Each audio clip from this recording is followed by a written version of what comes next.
വെള്ളമാണ് ജീവന്റെ ഏറ്റവും അടിസ്ഥാനപരമായ ബേസിക് ആയിട്ടുള്ള സംഗതി. ഇത് മറ്റൊരു ഗ്രഹത്തിലുമില്ല. ഭൂമിയിലാണെങ്കിൽ 71% വെള്ളമാണ്.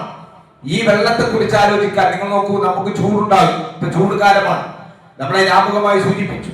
ഈ ചൂട് കാലത്ത് മനുഷ്യന് ശമനം ലഭിക്കുവാൻ, മൃഗങ്ങൾക്ക് ശമനം ലഭിക്കുവാൻ, പക്ഷികൾക്ക് കുടിക്കുവാൻ, അവർക്ക് കുളിക്കുവാൻ എല്ലാം ഒരു തണുപ്പ് ലഭിക്കുന്നത് വെള്ള മുഖാന്തരമാണ്. ഈ വെള്ളത്തിനെ കുറിച്ച് നമ്മളെ ഭയങ്കര അത്ഭുതമാണ്. കാരണം H2O ശാസ്ത്ര വിദ്യാർത്ഥികൾ പഠിച്ചിട്ടുണ്ടാവും. 2 ഹൈഡ്രജൻ തന്മാത്രയും 1 ഓക്സിജൻ തന്മാത്രയും കൂടിച്ചേരുമ്പോഴാണ് ജലം ഉണ്ടാകുന്നത്. ഒന്ന് സ്വയം കത്താൻ വേണ്ടി സ്വയം കത്തുന്നതാണ്, മറ്റൊന്ന് കത്താൻ സഹായിക്കുന്നതാണ്.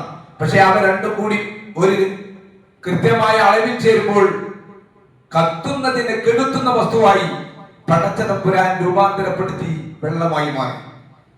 അത്ഭുതമല്ലേ സഹോദരന്മാരെ, സഹോദരികളെ ആലോചിക്കുക. വിശുദ്ധ ഖുർആൻ ഞാൻ ഓതി വെച്ച സൂറത്ത് വാഖിയയിലെ 2-3 വചനങ്ങളിൽ അല്ലാഹു നമ്മോട് ചോദിക്കുകയാണ്, അഫറൈതും മാ അല്ലദീ തശ്റബൂൻ, നിങ്ങൾ കുടിക്കുന്ന വെള്ളത്തെ കുറിച്ച് വല്ലപ്പോഴും നിങ്ങൾ ആലോചിച്ചിട്ടുണ്ടോ? വല്ലപ്പോഴും നിങ്ങൾ ആലോചിച്ചിട്ടുണ്ടോ? നമുക്ക് ദാഹം വരുമ്പോൾ നമ്മൾ കുടിക്കുന്നു. ഈ വെള്ളത്തെ കുറിച്ച് നിങ്ങൾ ആലോചിച്ചിട്ടുണ്ടോ? എന്തേ മറ്റ് ഗ്രഹങ്ങളിൽ ഈ വെള്ളമില്ലാതിരുന്നത്? എന്തുകൊണ്ടാണ്? ഖുർആൻ ചോദിക്കുകയാണ്,